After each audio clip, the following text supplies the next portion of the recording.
All right, fans of music, welcome back. It is just me, Harmless Dave, the Real Music Observer, observing real music in real time for real people, just like you and just like me.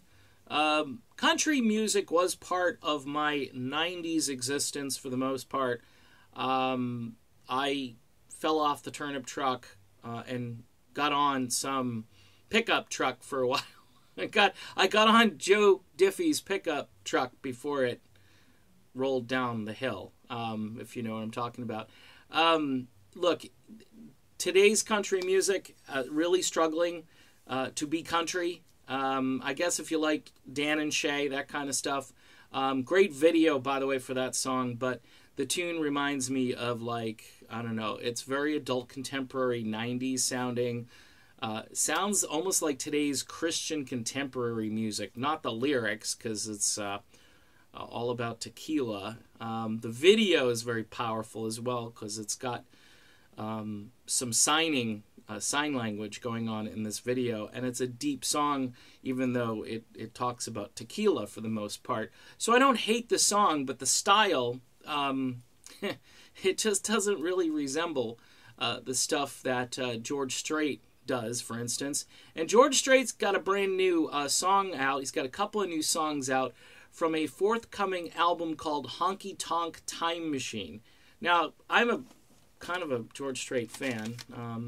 Straight out of the box, if you know what this is, 4 amazing CDs just filled with some of the best country music ever made. It's just not even debatable. But there is a bit of a battle going on social media. George Strait did a tune a couple years back called Kicked Out of Country, and he is charting with, I believe, the first single. I think it's called God in Country Music. And it is charting. It's like way back, but it's on there, and it's got over 300,000 views on YouTube, which is quite impressive for a song that probably won't get a lot of airplay, and also for a song that goes against, like, the Dan and Shay model, you know, that kind of stuff, Florida Georgia line, all that stuff, which is just, I just don't like it, folks. I mean, look, if you were reared on that, if you just started listening to country music, say, a few years back, that's kind of what you know. And, you know, Chris Stapleton gets in there, and he interrupts, and he sort of, you know, throws a wrench in the, you know, the auto-tune and, you know, the bassy drum beats and stuff, which really, this is all basically trying to make all the genres alike, which is crazy to me.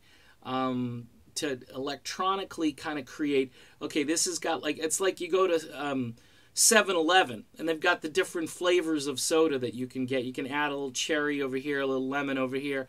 That's what this is these days. It's like, oh, would you like your big gulp with a little bit of country flavor in it, you know? And you add the country, which is a little twang, maybe a gratuitous banjo that's playing in the foreground, background, whatever. But then, you know, for the most part, the songs are all kind of the same. George Strait comes in, he's the wrecking ball from the past. He's got an album, an even album title, you know, the Honky Tonk Time Machine, and people are thinking, what's this stuff? And then all the traditionalists, the people that have been missing this kind of music, come out of the woodwork, and they're like, yep, this is real country music. So we shall see how George Strait does on the Billboard charts and everywhere else. He is a legend. He's going on tour, obviously, to support this music.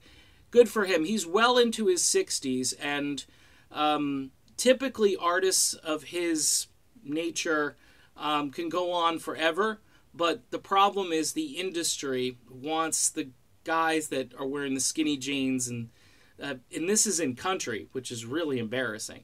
They may don the occasional, you know, gratuitous cowboy hat to make themselves look country, but the style has changed. These aren't guys that are roping cattle. You know what I mean? You could tell they're getting pedicures, and it's a different breed, and it's kind of sad. I'd like to see the genres stay the genre they are. If I'm listening to blues, I want it to sound like blues. If I'm listening to country, same deal. So good for George Strait. I think he kind of defies some of the conventional wisdom that's out there, and the record label should give him a ton of support and push these songs up the charts, because, you know, how much Dan and Shay can you listen to? It's a good song, but really, it's like on 4 times in an hour. It sounds like it is. All right, done. Be back soon. George Strait, he's back now.